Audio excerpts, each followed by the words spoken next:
Qu'est-ce que l'objet Internet, son histoire, quelles sont les mutations sociales, sociologiques sous-jacentes, quelles sont les nouvelles règles économiques dans l'Internet et finalement quel est l'impact sur le monde de l'entreprise. Mon apport est essentiellement d'être un peu visionnaire, de voir qu'est-ce qui va se produire et d'être aussi diffuseur, dans le sens expliquer en des termes compréhensibles, en quoi l'objet Internet est quelque chose qui bouleverse véritablement le monde. Donc comprendre un peu le futur et expliquer le présent à ceux qui se posent des questions.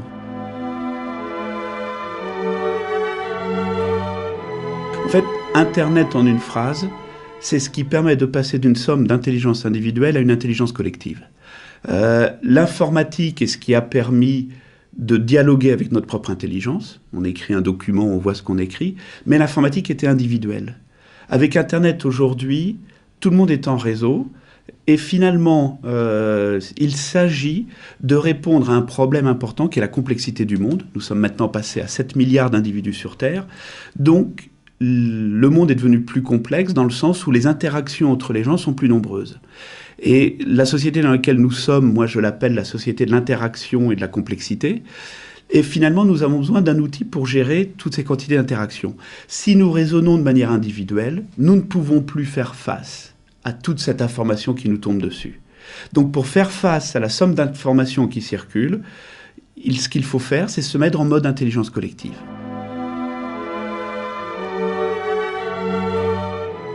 Internet, c'est avant tout un modèle horizontal de partage communautaire.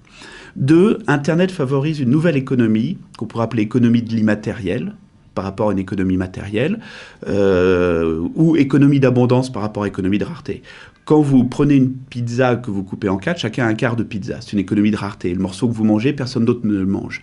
Quand vous envoyez un fichier MP3 à 10 amis qui eux-mêmes l'envoient à 10 amis, c'est une économie d'abondance. Et la troisième grande rupture qu'Internet accompagne, c'est le co-design.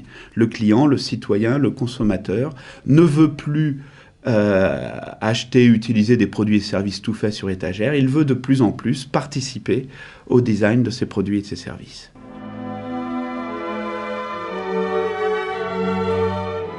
Le modèle Wikipédia est probablement un des plus riches et un des plus magnifiques.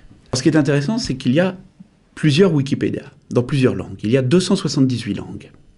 En premier, l'anglais avec 3,2 millions d'articles.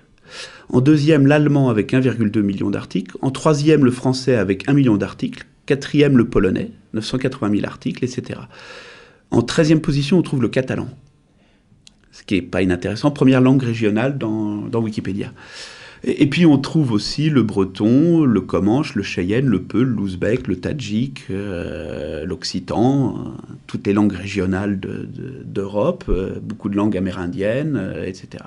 Donc autrement dit, c'est la première fois dans l'histoire de l'humanité que les peuls, les comanches, les cheyennes, les ouzbeks, les bretons, les catalans ont leur propre encyclopédie dans leur propre langue, qui n'est pas une traduction d'une encyclopédie occidentale. Et je pense qu'on n'en est qu'au début de la rupture que ça va induire.